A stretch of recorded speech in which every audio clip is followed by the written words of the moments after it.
আল্লাহ রাব্বুল আলামিন বলেন, ও বান্দা, তোমরা কোন জায়গায় কোন অবস্থায় তোমরা মৃত্যুবরণ করবা তোমরা তা জানো না। আপনারা জবানটা খুলে বলেন, জানে কে? আল্লাহ বলে, আমি যাদেরকে প্রাণ দিয়েছি, আমি যাদেরকে রুহু দিয়েছি, আমি যাদেরকে নফস দিয়েছি, আমি আল্লাহ যত প্রাণীকে সৃষ্টি করেছি, কোন প্রাণী বলতে পারে না সে কোন দিন মারা যাবে, কোন জায়গায় মারা যাবে। কথা বলেন ঠিক কি না? কোন প্রাণী বলতে পারে না কোন জায়গায় সে মারা যাবে। আল্লাহু আকবার। আমি আব্দুল্লাহ রেজা ফাতিহি, আমি বলতে পারবো না আমি কোথায় মারা যাব। আমার ভাই আবুল হোসেন ভাই, তিনিও বলতে পারবে না তিনি কোথায় মারা যাবে। আমার বামে আমার ফাতিহি ভাই, তিনিও বলতে পারবেন না তিনি কখন মারা যাবে, কোথায় মারা যাবে। আপনারাও বলতে পারবেন না কখন এবং কোন জায়গায় আপনারা মৃত্যুবরণ করবেন। কথা বলেন ঠিক কি না? মরণ এমন একটা ব্যাধি, মাথায় যদি জ্বর হয়, শরীরে যদি জ্বর হয়, ওষুধ খেলে জ্বর ভালো হয়ে যায়, এবং শরীরের মধ্যে যদি কঠিন রোগ বিমার হয়, চিকিৎসার মাধ্যমে ভালো হওয়ার সম্ভাবনা থাকে। কথা বলেন ঠিক কি না? কিন্তু মরণ ব্যাধি যদি কাউকে ধরে,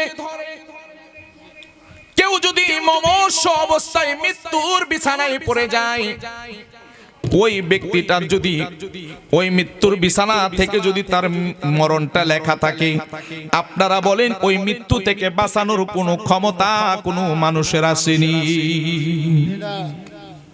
কষ্ট হচ্ছে বাজান? মৃত্যু থেকে বাঁচার কোনো ক্ষমতা নাই, কারণ আমার বাবা চলে গেছে। এমনি তো আমি গুনাহগারের আব্বা নাই। অনেক মানুষ আজকে আমার সাথে ওয়াজ শোনার জন্য বসেছেন, অনেকের বাবা নাই, অনেকের মা দুনিয়াতে নাই। কথা বলেন ঠিক কি না? যারা মা হারাইছে তারা বুঝে মা হারানোর যন্ত্রণা, যারা বাবা হারাইছে তারা বুঝে বাবা হারানোর কত যন্ত্রণা। ও বন্ধুরে আমার, এই দুনিয়ার জমিনে অসংখ্য নবী পয়গম্বর দুনিয়াতে এসেছে, অসংখ্য আউলিয়া কেরাম এই দুনিয়ার জমিনে এসেছে। কথা বলেন ঠিক কি না? কিন্তু কেউ এই দুনিয়াতে থাকতে পারে নাই, সবাই একে একে বিদায় হয়ে গেছে। একদিন আমরাও মৃত্যুবরণ করব। কথা বলেন ঠিক কি না? কারণ ওই মরণ এমন একটা ব্যাধি, আমার আল্লাহ পবিত্র কোরআনুল কারীমের মধ্যে বলতেছেন, কুল্লু নাফসিন যায়িকাতুল মাউত। আল্লাহু আকবার। সকল প্রাণী মৃত্যুর স্বাদ গ্রহণ করতে হবে। ঠিক কিনা? ঠিক।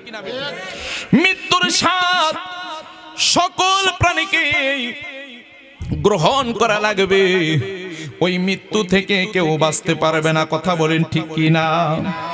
আমার মরণের কতদিন বাকি আমি জানিলাম না গো আল্লাহ, মরণের কতদিন বাকি বলেন, মরণের কতদিন।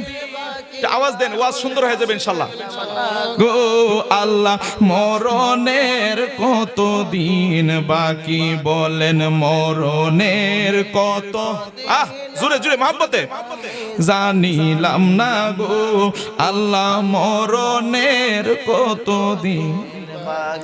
আর আজরাইল আসিয়া যখন হস্তে দিবা দড়ি, আর আজরাইল আসিয়া যখন হস্তে দিবা দড়ি, তখন আমার মনাবাই করবা লুকালুকি আমি জানিলাম না গো আল্লাহ, মরণের কতদিন বাকি বলেন, মরণের কত। আল্লাহ মরণের কত দিন বাকি, হায়াত হইল হাতে বাইরে, মৌত হইল পায়ে। বলেন হায়াত হইল হাতে বাইরে, মৌত হইল পায়ে। যেই জায়গা যার মরণে লেখা, সেই জায়গা সেই মরে, আমি জানিলাম না গো। আল্লাহ মরণের কত দিন বাকি, বলেন মরণের দিন বাকি, আমি জানিলাম না গো। আল্লাহ মরণের কত দিন বাকি, বলেন মরণের দিন বাকি, আমি লাম না গো। আল্লাহ মরণের কত দিন বাকি, বলেন মরণের দিন বাকি, আমি জানিলাম না গো। আল্লাহ মরণের কত দিন বাকি, আহা কানের গেল কর্ণ তালি, চোখের গেল জুতি। ঠিক কি না? জোরে বলেন ঠিক না বেঠিক? ওরে কানের গেল কর্ণ তালি, চোখের গেল জুতি। দাঁত লড়িল চুল পাকিল, বয়স দিল ভাটি, আমি জানিলাম না গো। আল্লাহ মরণের বলেন, আল্লাহ মরণের দিন বাকি, আমি জানিলাম না গো। আল্লাহ মরণের কত দিন বাকি, আর 40 দিনের আগে বাইরে মৌতের নিশানি। সুবহানাল্লাহ বলেন না ভাই, এমন হয় কি হয় না? 40 দিনের আগে বাইরে মৌতের নিশানি। জমদু দেবা ইন্দাহানি বা চোখে দিবা আন্দি, আমি জানিলাম না গো। আল্লাহ মরণের কত দিন বাকি, আমার মরণের দিন বাকি, আমি জানিলাম না গো। আল্লাহ মরণের কত দিন বাকি, আর 30 পারা কুরআন শরীফ জানিও নিশ্চয়। বলেন 30 পারা কুরআন শরীফ জানিও নিশ্চয়। কোন জায়গায় কোন হরফ লেখা না করিলাম তোই, আমি জানিলাম না গো। আল্লাহ কত দিন বাকি, আমার মরণের দিন বাকি, আমি জানিলাম না গো। আল্লাহ মরণের কত দিন বাকি, আর এই আব্দুল্লাহ মনে বলে মনেতে ভাবিয়া, আর এই আব্দুল্লাহ ভেবে বলে মনেতে ভাবিয়া, কোন অবস্থায় রাখবা আল্লাহ অন্ধকারে নিয়া, আমি জানিলাম না গো। আল্লাহ কত দিন বাকি, বলেন মরণের দিন বাকি, আমি জানিলাম না ও। আল্লাহ মরণের কত দিন বাকি। একটা জবানও বন্ধ রাখবেন না, জবানটা খুলে বলেন ইয়া রাসূলুল্লাহ। আমরা জানি না কতদিন মরণের বাকি রে বন্ধু। হঠাৎ করে যদি কুমিল্লায় রওনা দেই, ব্রাহ্মণবাড়িয়ায় রওনা দেই, রাস্তার মধ্যে আমাদের মরণ হইতে পারে কি পারে না। আজকে অনেক যুবকেরা রাস্তার মধ্যে দাঁড়ায় রয়েছে, তারা ভাবতেছে মাহফিলের মধ্যে বসবো না, যখন তাবারুক দেব তখন যে বসবো। হায় রে যুবক, হায় রে যুবক, তোমার মতো কত যুবক মোটর সাইকেল চালাইতে চালাইতে ব্রাহ্মণবাড়িয়ার দিকে যায়, যখন বাড়িতে ফিরে সাদা প্যাকেটের মধ্যে লাশ হইয়া বাড়িতে ফিরে। ঠিক না বে ঠিক? আইরে কত মুরব্বী বাজার করার জন্য বাজারে গেছি, হঠাৎ করে বুকের মধ্যে ব্যথা হয়েছে। ডাক্তারের কাছে নিয়ে যাওয়ার পরে তাকে মৃত্যু ঘোষণা করা হয়েছে। বলা হইল কেন মারা গেল? ওই লোকটা এই মুহূর্তে স্ট্রোক করেছে, কোনো রোগ নাই, কোনো কিছু নাই, হঠাৎ করে লোকটার মৃত্যু হয়ে গেল। আপনারা জবানটা খুলে বলেন, এমন মৃত্যু একদিন আমার আপনার হতে পারে কি পারে না?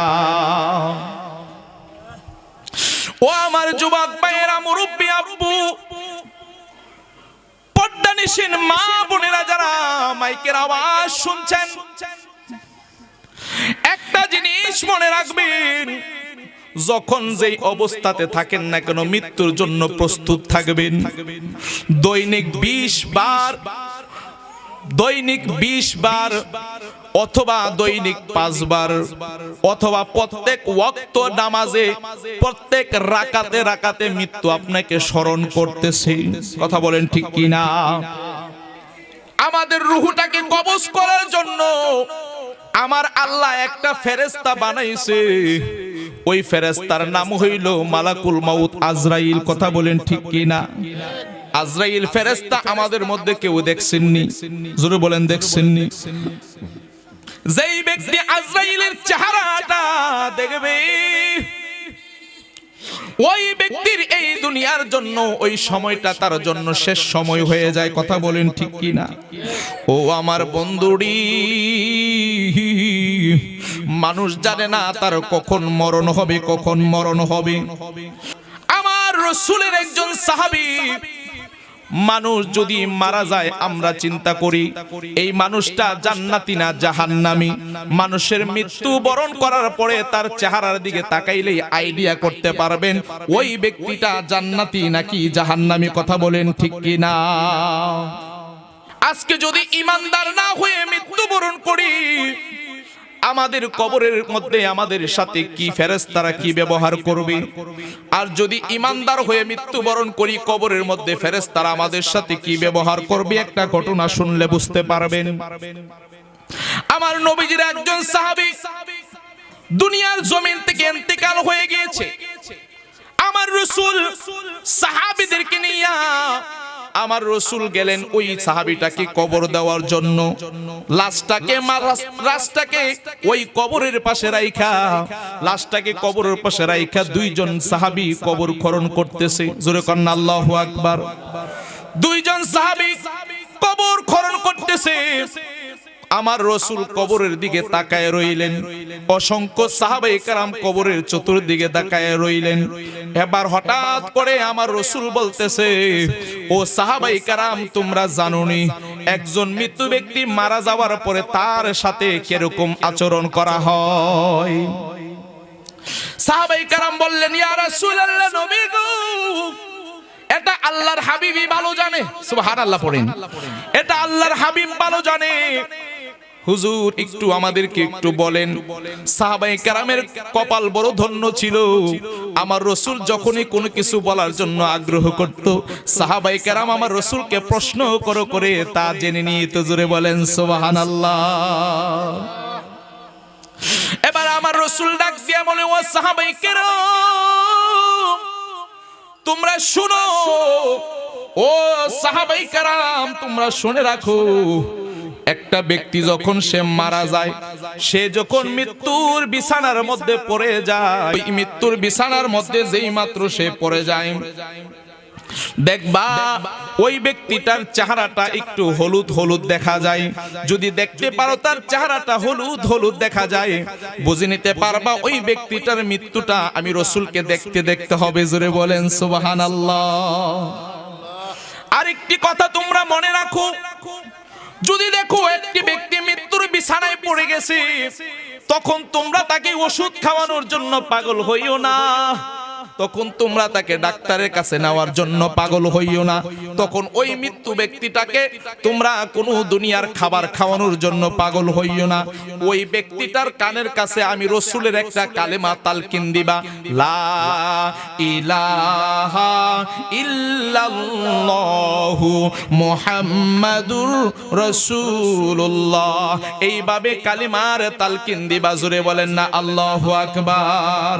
আরে মরণে মরণের চিঠি যখন আসবে আমার, কালিমার তালকিন দিও বারে বার, মরণের চিঠি যখন আসবে আরে কালিমার তালকিন দিও বারে বার, দাও দেখা দাও নবী চেহারা তোমার, এই সোনার গাঁওবাসী পাগল তোমার। কথা বলেন ঠিক কিনা? রাসূলুল্লাহ কি উপায় হবে আমার, কথা বলেন ঠিক কিনা? দেখা দাও রাসূলুল্লাহ তুমি, ডেকে লাও রওজা তোমার, আছো শুয়ে মদিনায় তুমি, ডেকে লাও রওজা তোমার। রাসূলুল্লাহ কি উপায় হবে আমার, কথা বলেন ঠিক কিনা? আমার রাসূল বলে মৃত্যুর বিছানায় পইরা গেলে দুনিয়ার খাবারের জন্য পাগল হইও না, আমি রাসূলের কালেমাটা তার কানের মধ্যে শোনায়া দিবা। এমনও হইতে পারে কালেমার বাণী শুনতে শুনতে তার মৃত্যুর সময় কালেমা পড়তে পড়তে মরণ হবে। কথা বলেন ঠিক কিনা? আমার রাসূল সাহাবায়ে কেরামকে বলতেছেন, সাহাবায়ে কেরাম কবর খনন করতেছে আর শুনতেছেন, বলে ইয়া রাসূলুল্লাহ তারপরে মৃত্যু ব্যক্তির সাথে কি হয়? কই মৃত্যু ব্যক্তি মারা গেলে তোমরা দুইটা লক্ষণ যদি তার ভিতরে ভালো কিছু লক্ষণ দেখো তাহলে বুঝতে পারবা ওই মৃত্যু ব্যক্তিটার মরণটা ঈমানের সাথে হয়েছে। সাহাবায়ে কেরাম বললেন ইয়া রাসূলুল্লাহ ওই দুইটা কারণের মধ্যে একটা কারণ কি? কই একটা কারণ হইল যদি দেখো ওই ব্যক্তিটার কপাল ঘামতেছে, সুবহানাল্লাহ, যদি দেখো ওই ব্যক্তিটার কপাল ঘামতেছে তাহলে বুঝে নিবা ওই ব্যক্তিটা আমি রাসূলের কালেমা পড়তে পড়তে মরণ হয়েছে। দুই নাম্বার কারণ যদি দেখো তার চেহারাটা হলুদ হলুদ দেখা যায়, মৃত্যুবরণ করার সময় মুস্কি মুস্কি হাসি দেখা যায়, তাইলে বুঝা নিবা তার মৃত্যুটা আমি রাসূলকে দেখতে দেখতে ঈমানের সাথে মৃত্যু হয়েছে। জোরে কন্না সুবহানাল্লাহ। এবার সাহাবায়ে কেরাম বলেন ইয়া রাসূলুল্লাহ দুইটা কারণ জানলাম, কালেমা পড়তে পড়তে মৃত্যু, আরেকটা কারণ আপনাকে দেখতে দেখতে মৃত্যু হয়েছে, এটা ঈমানদারের লক্ষণ। ইয়া রাসূলুল্লাহ বেঈমান মারা গেলে তার লক্ষণটা কি? কই বেঈমান মারা গেলে তার লক্ষণ হইলেছে চক্ষু দুইটা উল্টায়া দিব, চোখের পানি ছেড়ে দিব এবং পায়খানা প্রস্রাব করে সে বিজারে নষ্ট করে ফেলবে, ওই তার জিহ্বাটা কামড় দিয়া মারা যাইব। ওই ব্যক্তির মৃত্যু তোমরা দেখলে বুঝতে পারবা, দেখলে বড় ভয় লাগবে, ভয় লাগবে। মানুষ বলবো তাড়াতাড়ি চেহারাটা ঘুরে ফেলো, তাড়াতাড়ি চেহারাটা ঘুরে ফেলো, দেখতে জানি কেমন কেমন দেখা যায়। আগে তো চেহারাটা কেমন আছিল, এখন তারও ভয়ঙ্কর দেখা যায়। এমন সমাজের মধ্যে মৃত্যু ব্যক্তি আছে না নাই? আমার রাসূল বলে ও সাহাবায়ে কেরাম একটা মানুষ যখন মারা যায়, মারা যাওয়ার পরে তাকে কবরস্থ করা হয়, ওই কবরে যখন তাকে নেওয়া হয় কবরের মধ্যে যদি সে ঈমানদার হয় আর সে যদি ঈমানদার হয় কবর তার জন্য অপেক্ষা করবে, কবর তার জন্য অপেক্ষা করবে। কবরের মধ্যে যাওয়ার পরে সর্বপ্রথম তিনটা আযাব থাকে। জোরে বলেন কয়টা আযাব? তিনটা আযাবের মধ্যে সর্বপ্রথম আযাব হইল কবরের মাটি দুই পাশ থেকে চাপা মারবো। সাহাবায়ে কেরাম বলেন ইয়া রাসূলুল্লাহ ঈমানদারকে কি চাপা মারবো? কয় হ্যাঁ ঈমানদারকে চাপা মারবে, কিন্তু ঈমানদারের চাপা আর বেঈমানের চাপা এক হবে না। জোরে বলেন আল্লাহু আকবার। ঈমানদারকে চাপা দিব, কবরের মাটি আস্তে করে এইভাবে স্পর্শ করে আবার দূরে চলে যাবে। ওই কবরের মাটিকে জিজ্ঞাসা করলে কবরের মাটি তুমি কেন আস্তে করে চাপা দিলা? কই আমি আস্তে কেন চাপা দিয়েছি, আমি অপেক্ষায় ছিলাম কখন আমার কবরের ভিতরে আমার ভিতরে ঈমানদার ব্যক্তি আসবে, আমি কবর তার সাথে বডির মধ্যে লাইগা আমি কবর ধন্য হওয়ার জন্য। জোরে কন্না আল্লাহু আকবার।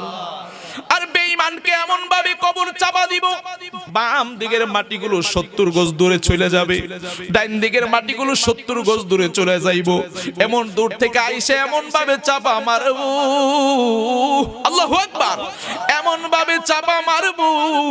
আমার রাসূল এই ওয়াজটা করতে যাইয়া একটা আঙ্গুলের হাত আরেকটা আঙ্গুলের হাতের মধ্যে এইভাবে ঢুকায়া দিছে, আর ঢুকায়া দিয়ে বলতেছে এইভাবে হাতের আঙ্গুলগুলি একে অপরের ভিতরে ঢুকছে কি ঢুকছে না।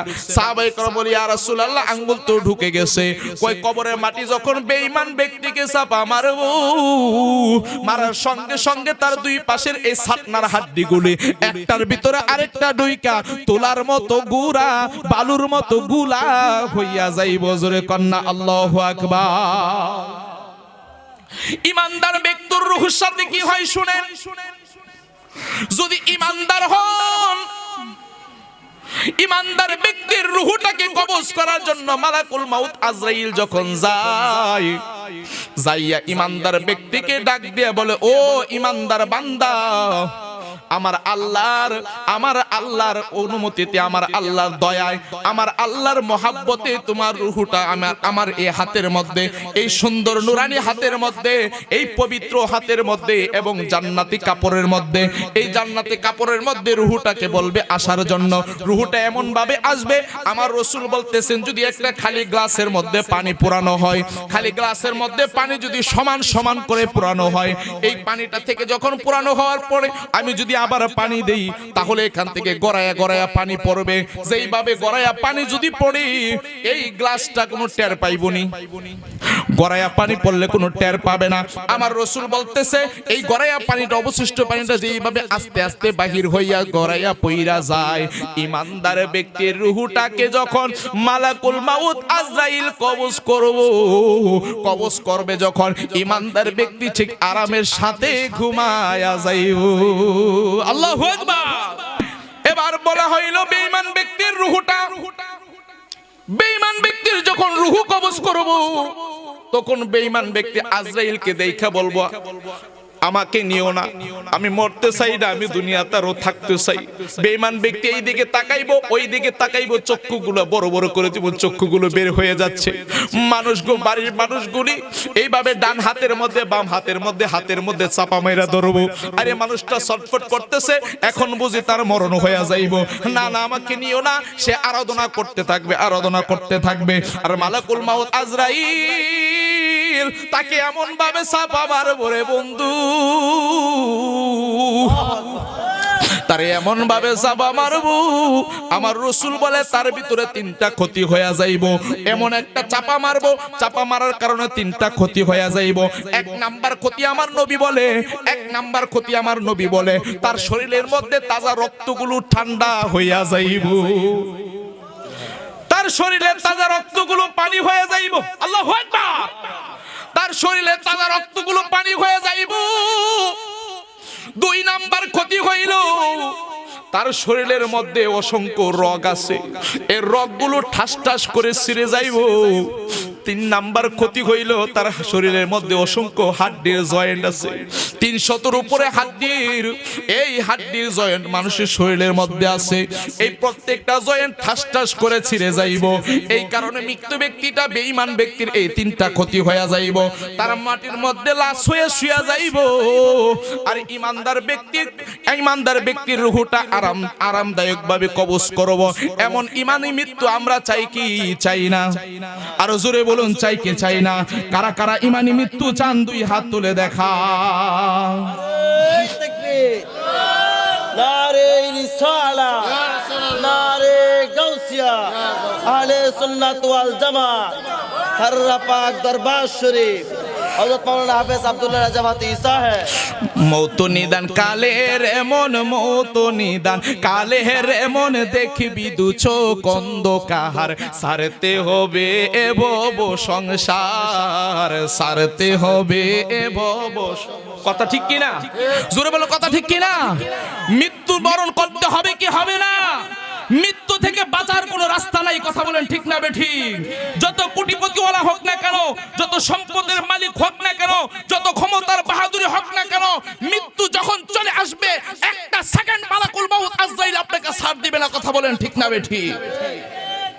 এই কারণে বলেন মৌত নিদান কালের এমন, মৌত নিদান কালের এমন, দেখবি দু চোখ অন্ধকার, সারতে হবে এ বব সংসার, সারতে হবে। বলেন সবাই মৌত নিদান কালের এমন, মৌত নিদান কালের এমন, দেখবি দু চোখ অন্ধকার, সারতে হবে এ বব সংসার, সারতে হবে এ বব সংসার। ওরে সাদা কাফন পরাইয়া, ওরে রাখবো কবরে শুয়াইয়া গো, ঠিক না বে ঠিক? আরো জোরে বলেন ঠিক না বে ঠিক?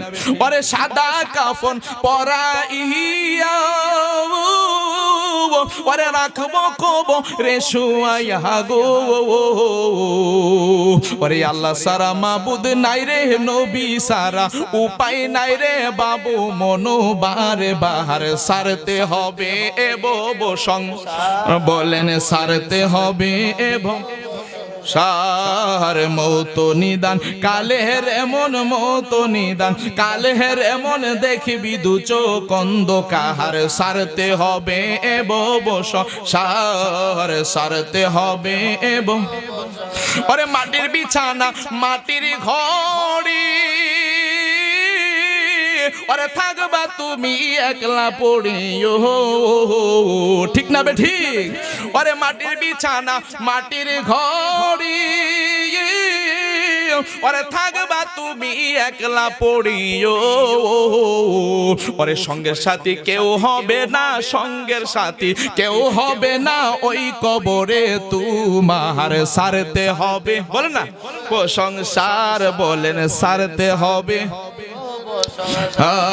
আর মৌত নিদান কালের এমন, মৌত নিদান কালের এমন, সারতে হবে এই সংসার, সারতে হবে এ বব সংসার, সারতে হবে।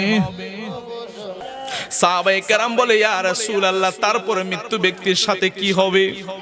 কই কবরের মধ্যে এইভাবে আযাবে যখন চাপা মারবো, চাপা মারার পরে কবরের মধ্যে চাপা মারার পরে দুইজন ফেরেশতা কবরের মধ্যে আসবে, মুনকার নাকির। এই দুইজন ফেরেশতা আইসা প্রশ্ন করবে, সওয়াল জবাব করবে।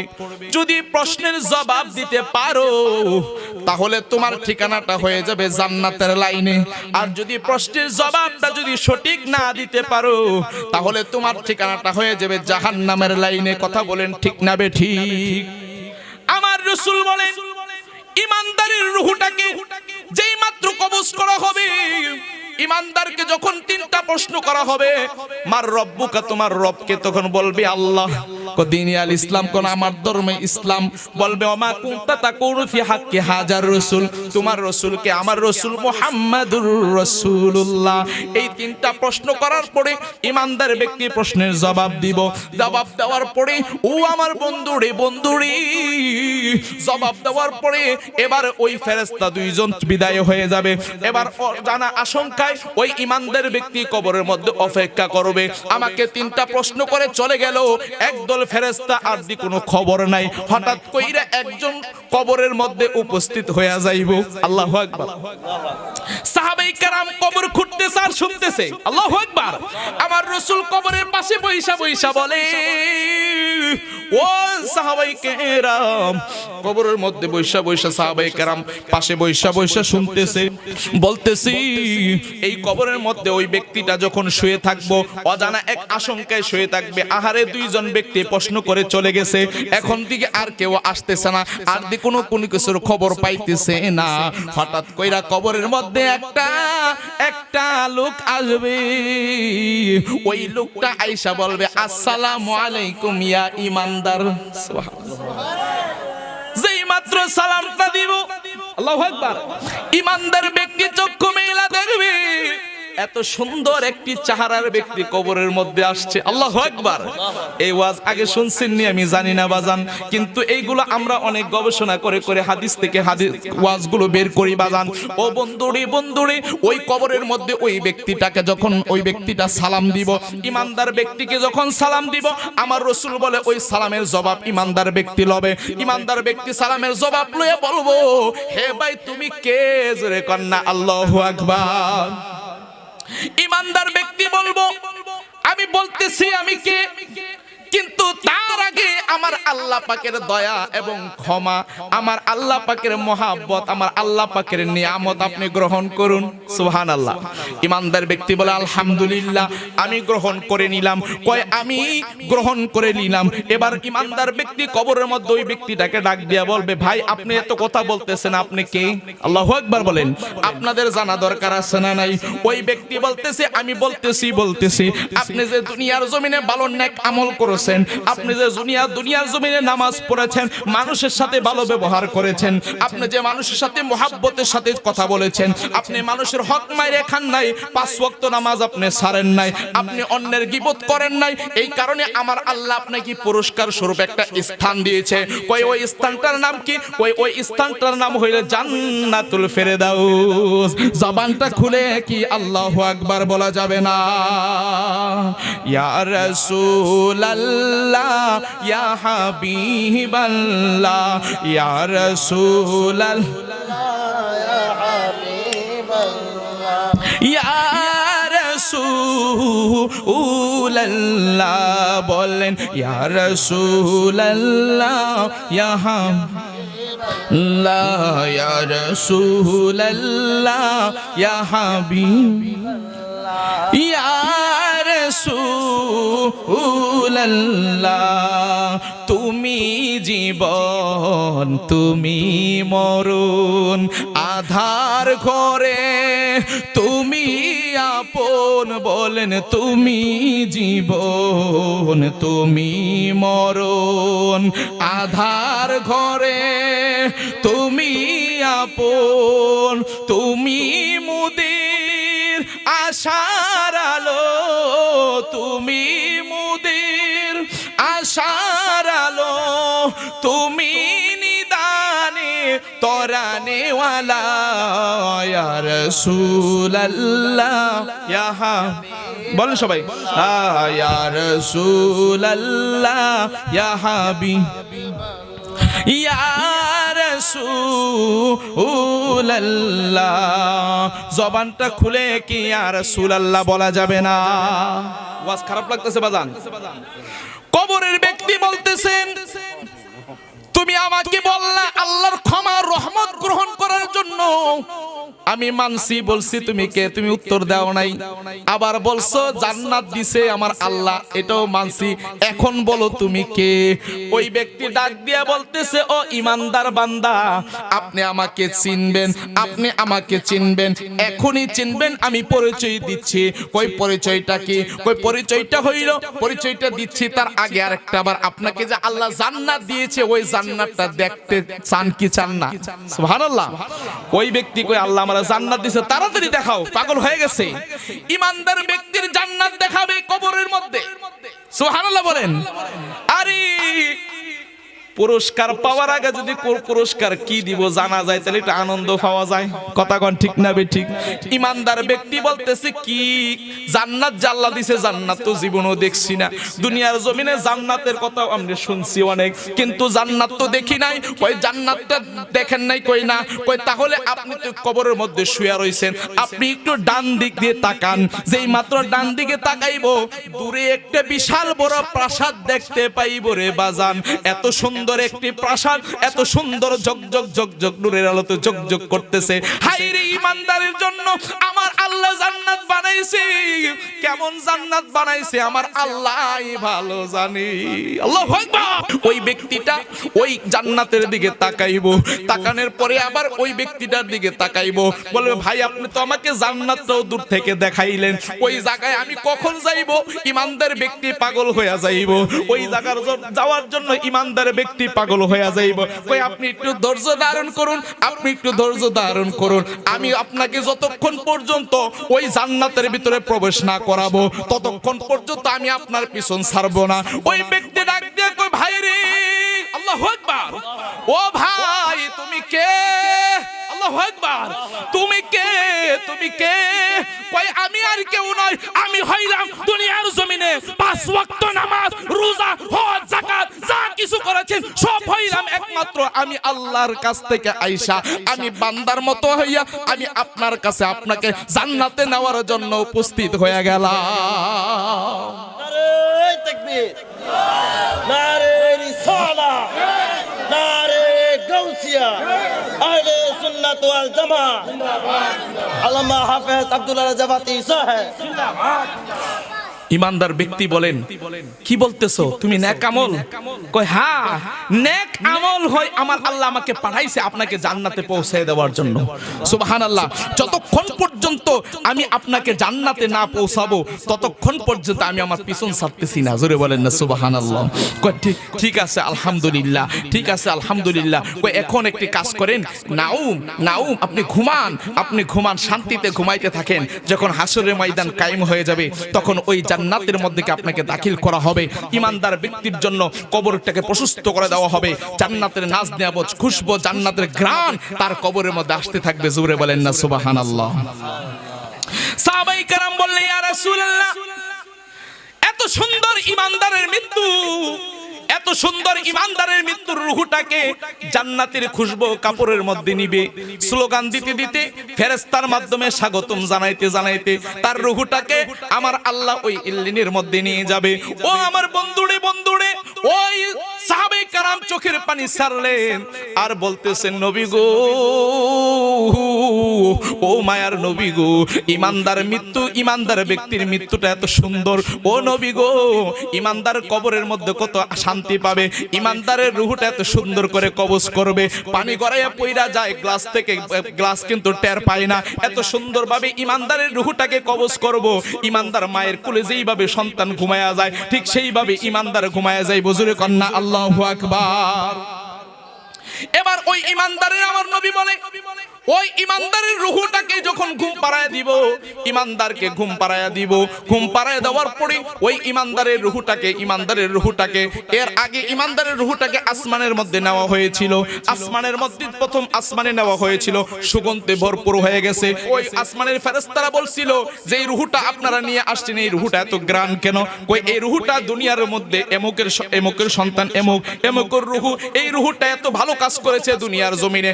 আমরা যখন ওই আজরাইল ফেরেশতা বলবে, আমরা যখন ওইখান থেকে রূহটাকে আনার জন্য গেছিলাম, দুনিয়ার মানুষের মুখ থেকে শুনছি, রূহ যখন নিয়ে আসতেছি তখন আমরা শুনছি দুনিয়ার মানুষ এই মানুষটার ব্যাপারে ভালো মন্তব্য করেছে, এই কারণে মনে হয় এই রূহ থেকে এত সুন্দর গ্রান বের হচ্ছে। জোরে বলেন না আল্লাহু আকবার।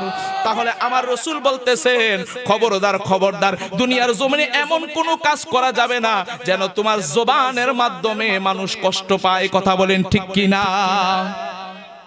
আমি স্টেজের মধ্যে বসে আমি একটি পবিত্র হাদিস মুবারাকা থেকে হাদিস পড়েছিলাম, মান সালিমাল মুসলিমুনা মিন লিসানিহি ওয়া ইয়াদি, কারো হাত দ্বারা এবং জবান দ্বারা অপর মুসলমান কষ্ট পাবে সে কখনো ঈমানদার হইতে পারে না। কথা বলেন ঠিক কি না? মানুষের জবান এমন একটি জবান, আপনি জবান দ্বারা কিন্তু মায়ের চাইতে বেশি কষ্ট দেওয়া যায়। কথা কোন ঠিক না বেঠিক? তাই জবান দিয়ে মানুষকে কষ্ট দেওয়া যাবে না, হাত দিয়ে মানুষকে কষ্ট দেওয়া যাবে না।